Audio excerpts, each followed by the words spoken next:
Hey guys, it's Wren. And Lid. And we're here with Seduce Me, a Succubus's Sacrifice. Sounds dramatic. Yep, let's get started. Alright, oops. Oh, name. Laundry. Yes. Fuck. I never would have believed it. No matter how many times I looked back on it, I could have never imagined it. God damn it, Michaela. My entire world was now a world of magic and wonder, and it was all because of one person. Diana, a succubus. Diana was the one who caused my entire world to change.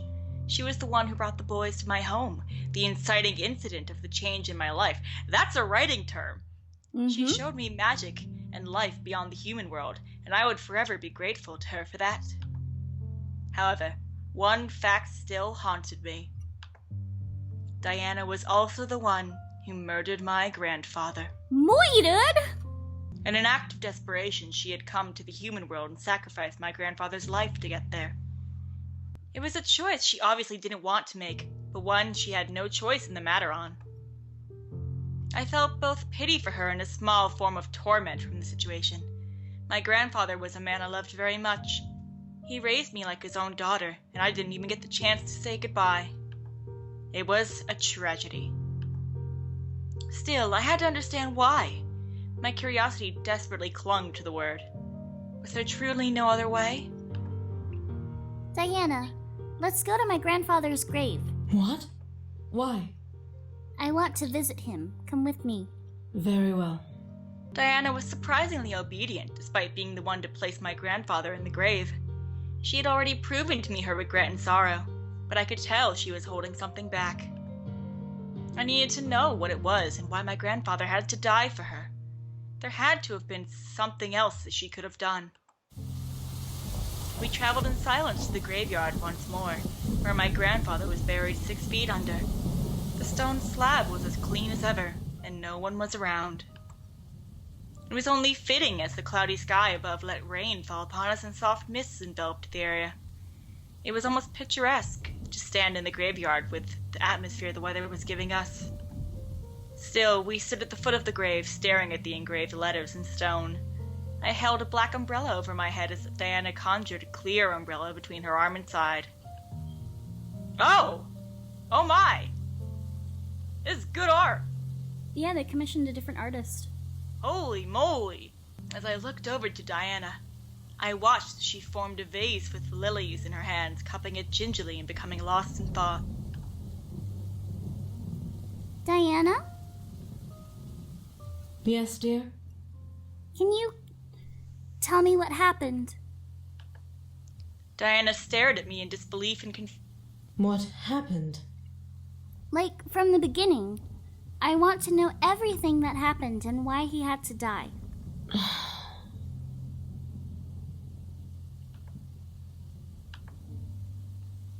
Diana looked back to the grave and pressed her lips together into a fine line before nodding and closing her eyes. I braced myself for a story that I probably didn't want to hear, but it was one I had to barrel through in order to quell the curiosity in my heart. When I was born, I was brought up to be the perfect princess. I was given lessons on every subject known to the demon world, and studied almost endlessly on harnessing my powers and ruling over a kingdom that would one day be mine.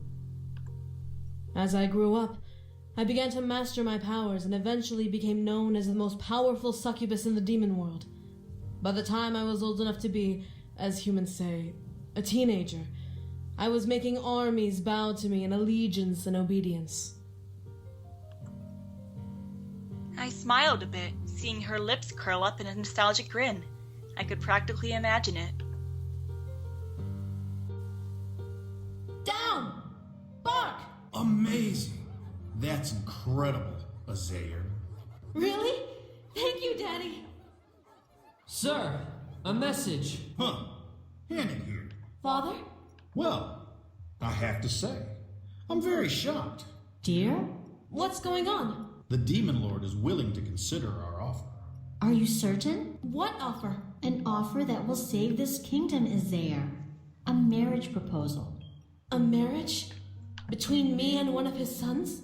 Yes, Azair. Are you upset with us? No, I understand.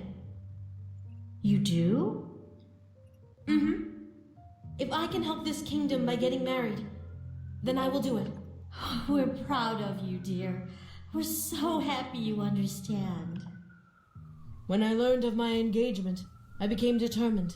I was confident in myself that I could protect my kingdom and become both a perfect bride and a perfect queen. My parents met with the Demon Lord and eventually came back with the name of my intended. James? Reistra, the eldest son. It only made sense. He was the one in line to take his father's throne, and I was the only child of my family's kingdom. For a while, anyway. A while. Diana's smile brightened a bit more as she closed her eyes and chuckled to herself. In my kingdom, the rulers are charged with only giving birth to one child per generation, to ensure that there is no slaughter for the throne. However, as I reached adulthood, I was told that I was no longer going to be an only child. Mother, father, you wish to speak to me? Isaiah, we have something very important to tell you. Important? What is it? Isaiah, I'm pregnant. What? You're pregnant? Yes, you will be having a sibling. I was astonished. I didn't know how to act to such news. I knew of our family's traditions, so I was stunned. I was going to have a younger sibling?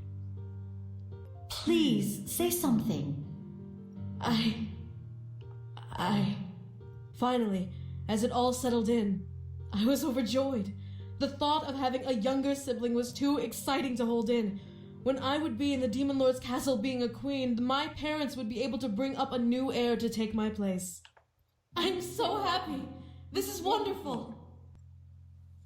I remember the joyful looks on my parents' faces when I told them of my excitement. I would later learn that the baby would be a girl. A younger sister. What will her name... What will her name be? Orabel. I was given the option to name her, and my parents accepted it. That's a beautiful name. Diana smiled and nodded in agreement. Her eyes painted her longing perfectly in her expression. I cannot wait to see her. When I left, she was still within my mother's womb. You left before Orabel was born? Yes, I had little choice in the matter. What? What do you mean the wedding is dissolved? I'm sorry, Princess. The Demon Lord's sons have disappeared. This can't be. No, I must speak to the Demon Lord. Princess? I must speak to him!